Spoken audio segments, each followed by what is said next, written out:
President Trump announced some major trade deals with several Latin American nations.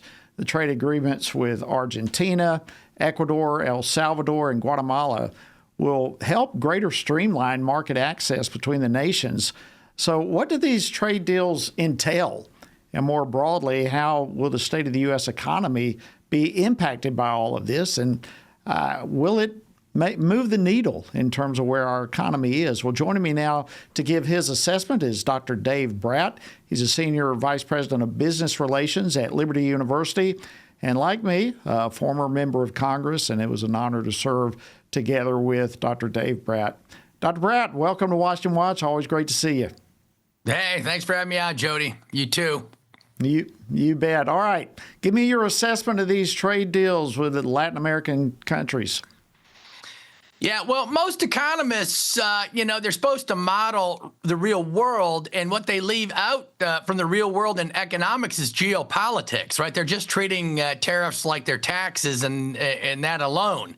If you're just doing a textbook study, that might not be optimal. But Trump's using these to level the playing field, right? The G20, the richest 20 countries on the globe, have 200 to 300% higher tariff and non-tariff barriers on us than we have on them, right?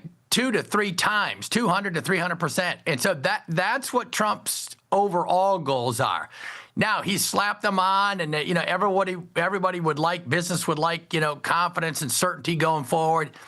And so now with this affordability issue, President Trump's going back and forth with these countries, kind of micro fine-tuning things on certain product groups like coffee and cocoa, et cetera, if it can be shown that that we don't produce them here, which is largely the case.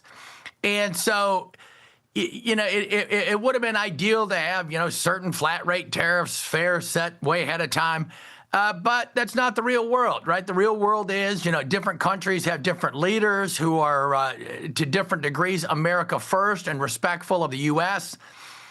We're paying still, right, for the world's geopolitical stability, right? The Europeans, Trump, a couple of years ago said, you guys need to pay your fair share. And they are now. They're going up from 1 or 2% of GDP spent on military and defense and patrolling the seas to 3 or 4, in some cases 5%. Even India, who's been relatively quiet, on that front, taking responsibility for the size of their economy and people, are starting to play a role. So Trump should be commended for the huge moves on geopolitics, and we'll ride out the little ripples on the certain products and good cases as they unfold. Yeah, it's a difficult area to navigate through all of that. Yep. Let me ask you a little bit more broadly. What's your assessment of the economy right now as a whole?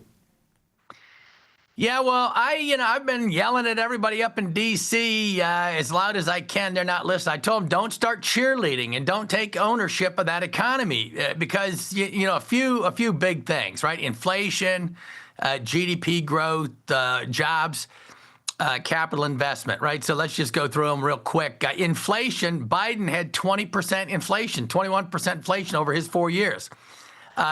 Trump was at, 1.41% prior to Biden. So huge inflation under Biden, and unfortunately, prices ratchet up 20%, but they never come down. And so when people say affordability, yes, they're feeling that, and it's real, and Trump needs to explain that ain't me. That was Biden and the Federal Reserve printing way too much money out of COVID.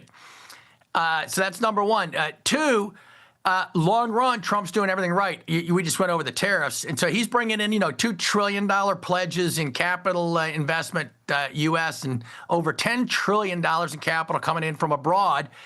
That capital is the number one determinant of economic growth. So that will guaranteed help the economy going forward. But that capital probably takes 2, 3, 4 years to even start having its effect.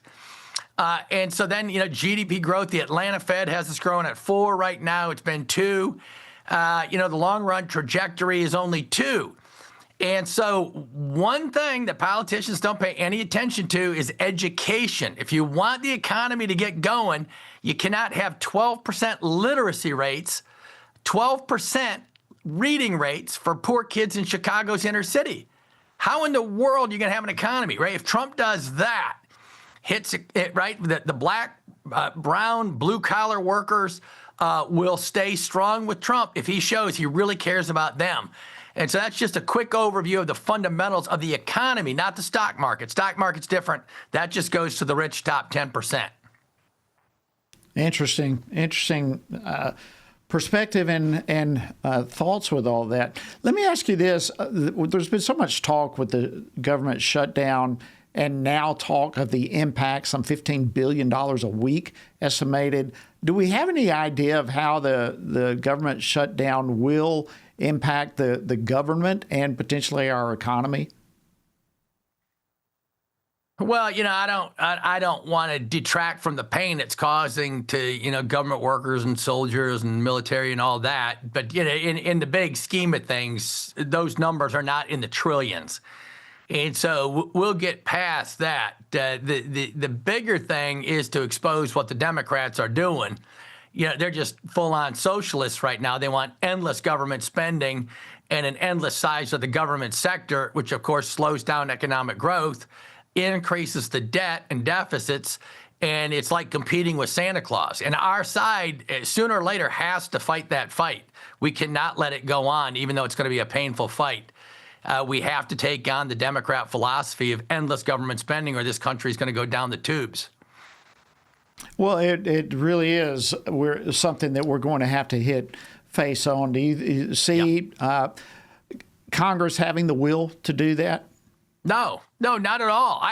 Congress, you know as well as I do and everybody, they don't. We promised back when I was in there that we're going to repeal Obamacare, right? For 7 years we promised that, and then we didn't do the one thing we promised. And so, I want a contract with America on the border invasion, 20 million, on the endless wars, on the inflation, on jobs, getting the kids housing affordability, et cetera. We need a contract with America. Mike Johnson needs a contract, and Thune, and they better have it out in 6 months with results in 6 months of something happening, because the big, beautiful bill ain't cutting it. We just had elections in Virginia, California, and Jersey, and you saw it. Yep. Maybe they're listening to this program right now. Thank you so much, Dr. So. Dave Brat, Liberty University. I do too. Always great to see you. Best to you and the family. You too, brother. All righty.